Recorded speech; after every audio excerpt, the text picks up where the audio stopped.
So in history, black people established our own towns. You know, we talking about, oh, we need to fix the hood, do this. Do you know being relegated to a hood, being relegated to an apartment complex is actually beneath us and not even in line with our history? I want you to go ahead and listen to this clip real quick from Brother Ishmael. 14 years from 1863 to 1877. Look at the progress that black people made attempting to be free, pardon me. Blacks made great strides achieving political offices, developing private businesses, even setting up dozens of all-black towns. In fact, about it, we had built 60 towns. But white terrorists targeted them for destruction. As in Tulsa, Oklahoma, the first bombs that ever fell in America or on American soil fell on Black Wall Street. Y'all remember Black Wall Street in Tulsa? We've had over 60 towns that we built with our own hands, right? Through our own merits. And every time we built these towns, the white supremacists have came in to destroy everything that we built and everything that we work for as a community. Then them same white supremacist demons gonna tell us to pull ourselves up by our bootstrap when we built 60 towns. If they would have just left us alone to stay in our towns, we would have doubled and tripled the amount of towns that we created for ourselves. These people cannot leave us alone. I told you that. They will follow us no matter where we go. We go on one side of the country, they coming. You go on the other side of the city, they coming. They don't stay away from us. They always say, let's go over there and see what the blacks are doing. That's how they are. They cannot stay away from us. Even if you go to the continent of Africa, they following behind you.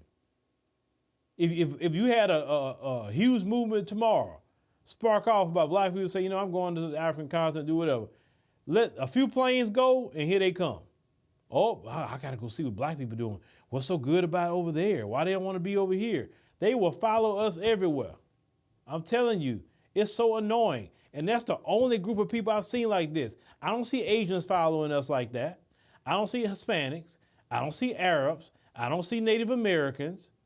I don't see none of those other groups of people just following us everywhere we go. But them people right there, they cannot stay away from us. And that's why a lot of times black people say, look, just leave us alone and go do you and we'll do us. Because it's like you just can't help yourself. They hate us, but can't stay away from us at the same time. So when they talk about pulling yourself up by your bootstraps, nobody else has did that. Like these other groups that come in here, what towns have they built? Let's talk about that. They ain't built no country or no towns. 14 years from 1863 to 1877.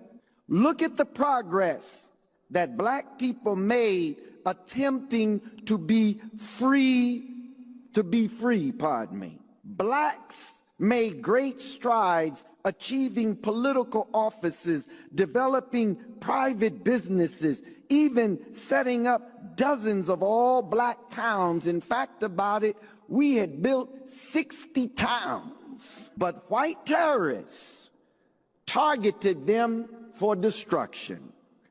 As in Tulsa, Oklahoma, the first bombs that ever fell in America or on American soil fell on Black Wall Street. Y'all remember Black Wall Street in Tulsa?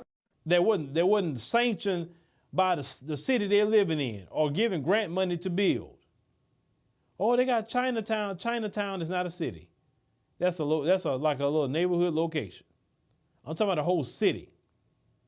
Like Black Wall Street, they didn't build that. And these people, just be honest with you, would never allow black folks to build a town. That's why I said, I figured it out. I said, listen, if black folks want to rebuild Black Wall Street, you can't do it here. They won't let you do it here. It's a threat to white supremacy. You build something like that here. You would have to you have to go over to the continent of Africa and build that. Now, some people may disagree. Some people say, I ain't going to Africa or whatever, and that's fine. Stay right here, do you. But I'm just telling you the reality just based on me traveling and seeing both countries, well, both places, because I mean, there's multiple countries in the African continent. It's easy for me to go get some land in Kenya and rebuild Black Wall Street than it would be for me to get some land in Texas and rebuild it. I know people right now that got land, black folks, and they talking about, oh, well, we need to run a pipeline through here, and oh, eminent domain and all that. You know what I'm saying? You ain't got to worry about it. If I would have bought some land in Kenya, I wouldn't have to worry about that. I'm good. You know what I'm saying? So that's what I'm talking about. If I had to build a town, it would not be in the United States. No. I want my people to have some freedom, and I want my people to enjoy themselves. And you would never, the white supremacists is too evil to allow us to rebuild 60 towns like we had, not neighborhoods, towns. Because at this point, what's the point of rebuilding a so-called hood? No. Well, I mean, okay, let's go get a town, right? You get a town, fine, let's buy one. The next step is, as long as those eminent domain laws are on the books, they can take your land from you at any given time. And that is my issue with them.